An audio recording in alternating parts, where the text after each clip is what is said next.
Bonjour à tous et bienvenue sur le podcast du Chamois Ludique. Le Chamois Ludique est un bar à jeux situé à Niort dans les Deux-Sèvres.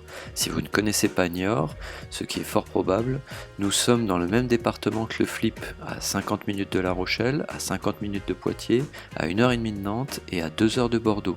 Bref, on est sur le côté ouest de la France. N'hésitez pas à venir nous voir. Aujourd'hui, j'inaugure une nouvelle catégorie d'épisodes de podcast. Il s'agit du JDM, le jeu du moment. Alors, je vais essayer de faire en sorte que ce soit une présentation d'un jeu qui n'ait pas beaucoup été abordé sur les réseaux sociaux ou sur Internet. Enfin, le plus possible, hein, parce que forcément dans ma ludothèque j'ai des jeux que tout le monde parle. Après, j'ai quelques jeux qui feront donc l'occasion de faire cet épisode. Ça sera également l'occasion de faire des podcasts un peu plus courts, donc je vais me tenir à moins de 10 minutes si possible. Pour y arriver, je vais faire en sorte de ne pas présenter les règles, de décrire rapidement la boîte, son contenu et le thème et la mécanique du jeu. On commence donc tout de suite avec le premier JDM du Chamois Ludique.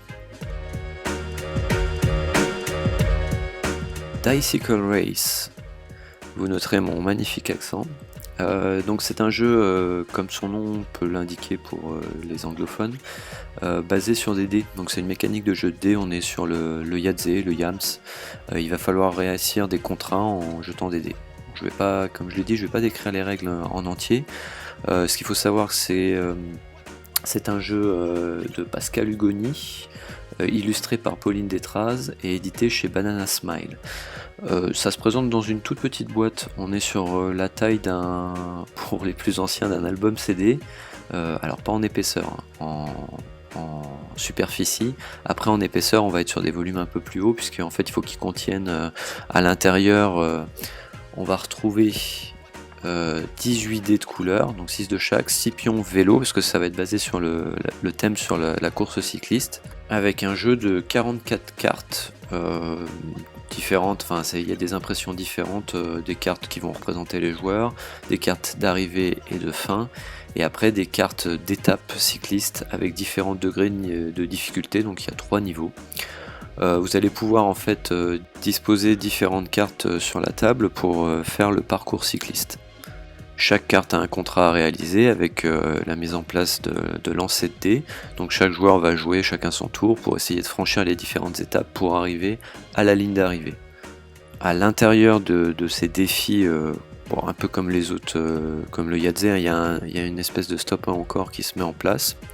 Et là où le jeu est fort, donc d'une part déjà parce que c'est une mécanique hyper simple et puis tout le monde aime les dés, enfin la plupart des gens aiment les dés, là où c'est fort, c'est que vous allez pouvoir faire votre parcours comme vous le souhaitez. La boîte est très claire, le matériel vous sert vraiment à être créatif. Il y a plusieurs règles de jeu à l'intérieur avec différents parcours donnés. Mais après, vous êtes libre de faire ce que vous voulez avec les cartes. Vous pouvez faire des courbes, des différents embranchements, des circuits en rond, enfin il n'y a pas de souci là-dessus, tout est indiqué dans les règles pour jouer avec 4 modes de jeu et 5 variantes. Vous l'aurez compris, chez moi il sort régulièrement. Il sort régulièrement auprès d'à peu près tout le monde, c'est tout public, jeunes comme vieux, joueurs comme non-joueurs. Après c'est sûr qu'on va peut-être pas enchaîner les parties, puisque si on fait un parcours assez alambiqué, ou alors une course-poursuite puisqu'on peut le faire, ça peut vite prendre un peu de temps. Les illustrations sont tip top. On est sur une influence, alors c'était un peu la mode à un moment donné de faire tout en cube pixel, enfin je sais pas comment définir exactement l'univers graphique, mais on est sur un univers à base de cubes, donc un peu à la Minecraft en fait, mais un peu plus travaillé, hein. C'est vraiment, il y a les petits détails, c'est très coloré, c'est très mignon, ça s'emporte partout.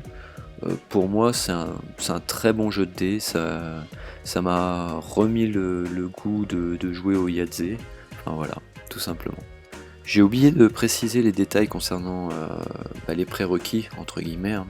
Donc sur la boîte il est indiqué 7 ans ou plus pour de 2 à 6 joueurs, donc j'ai joué à 2, il n'y a pas de souci, ça passe très très bien, surtout en mode course-poursuite, c'est vraiment super sympa. J'y ai joué aussi à 4, 5, Ouais, non, 3, enfin j'ai joué à toutes les configurations avec tout public, il n'y a pas de souci. Et une moyenne à 20 minutes. Alors sur la course-poursuite à 2, si vous avez peu de chance sur les lancers de dés, ça peut vite doubler. Hein. Moi je me suis. Je crois que là, il y a une des parties où on a dû faire bien 45 minutes de jeu. C'est un jeu sorti au mois d'avril 2020, le 24 avril exactement. Vous le trouverez à 20€. Moi en ce qui me concerne, je l'ai acheté au mois de mai, donc dans sa sortie. C'est une recommandation de Bruno Catala. Alors je sais plus sur quel réseau social il l'avait recommandé. Il avait dit que c'était vraiment un petit jeu sympa à sortir.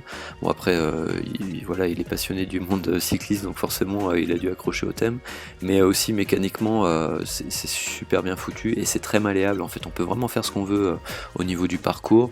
On dispose les cartes comme on veut, il y a beaucoup d'aléatoires, beaucoup de rejouabilité, enfin les parcours ne se ressemblent jamais. Petite quand même subtilité, toutes les cartes sont numérotées, ce qui fait que vous pouvez sauvegarder vos parcours pour essayer de faire des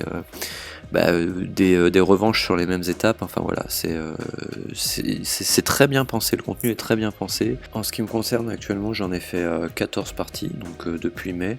Je pense que ça va augmenter gentiment, puisque je le ressors facilement, notamment auprès de ma mère, parce que comme je l'avais déjà dit dans un podcast précédent, c'est elle qui m'a beaucoup accompagné sur mes parcours de jeu et surtout sur le Yahtzee. Donc forcément ça a fait mouche tout de suite avec Dicycle Race.